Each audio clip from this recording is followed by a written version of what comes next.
Alright, in this video I'm going to show you how to remove a bottom mount sink from a piece of granite that was epoxied on.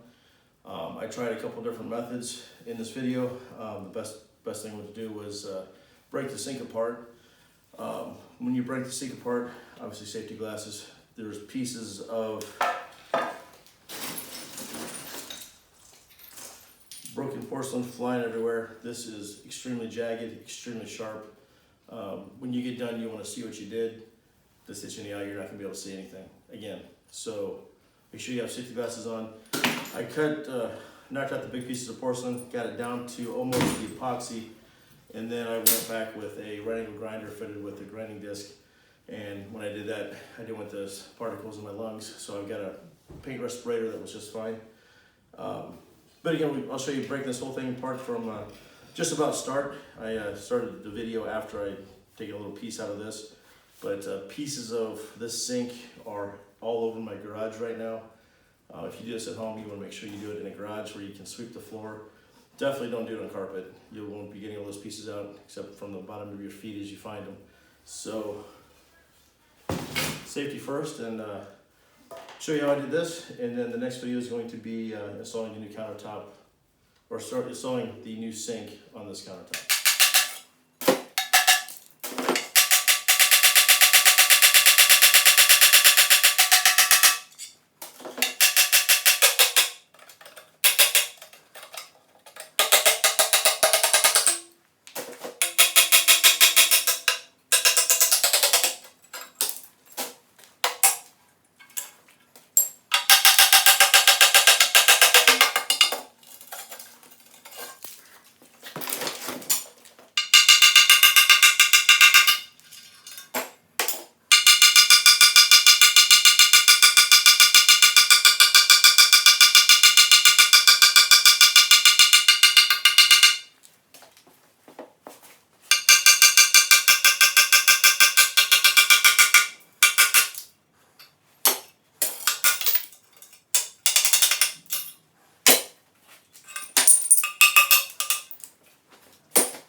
Now I'm going to start chiseling around the outside, see if I get some of that up.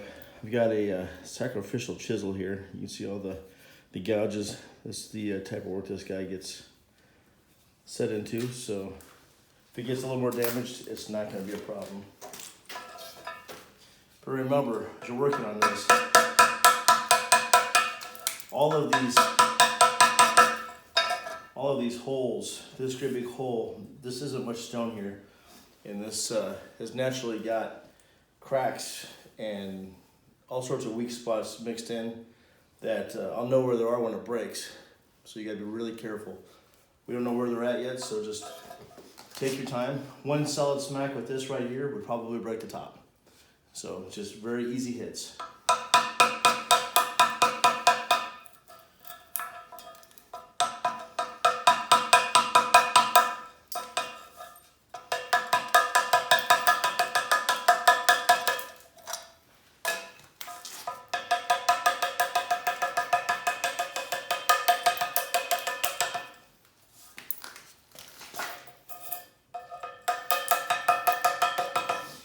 The other trick you see me doing, this is an old woodworker's trick. Everybody wants to chisel this way. The woodworking trick is this way, and I can control the depth by tipping it. This way, you can't. You're going in all the time. Where here I can actually get to where I'm not, if you can see that I'm not going down as much. So I can kind of control the chisel a whole lot better, holding it upside down to what you see today, or what you think you should do.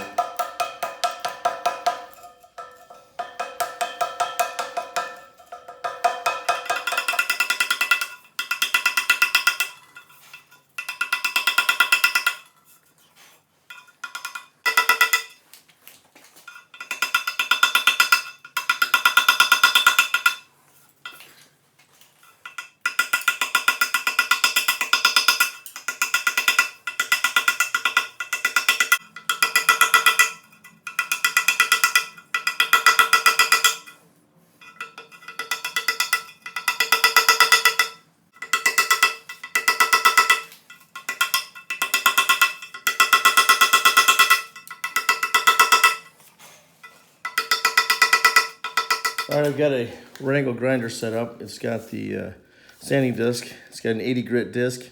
I'm wearing a paint respirator. I know it'll keep all of the particles away from my lungs. I don't want to breathe any of this fine dust in. Let's get started.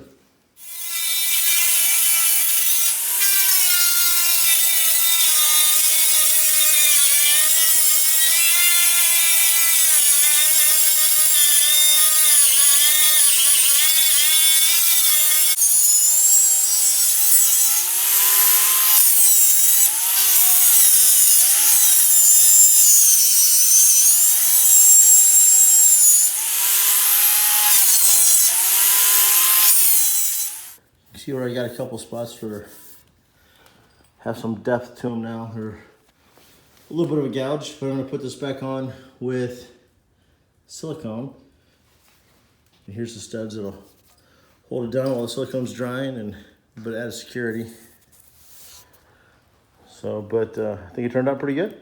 There's natural cracks. So there's all sorts of weaknesses, and they're all hidden within the granite. So when you're hitting this with a hammer, you have to be careful. With that little hammer that I was using, one solid hit right here, or one solid hit right here, and I've got a couple pieces of a granite top. So it's just nice, easy hits. It looked like I was taking some good hits with it. It's a lightweight hammer. Even then, there is still a potential as you break the top. So before you start a project like this, make sure you take into consideration that you may not have a top when you get done. Just one of the risks. So anyway, it is doable. I mean, this one's done. It's done. It's gonna look great when it's all put together. But I got past the risky part, so now it's a matter of putting it back together.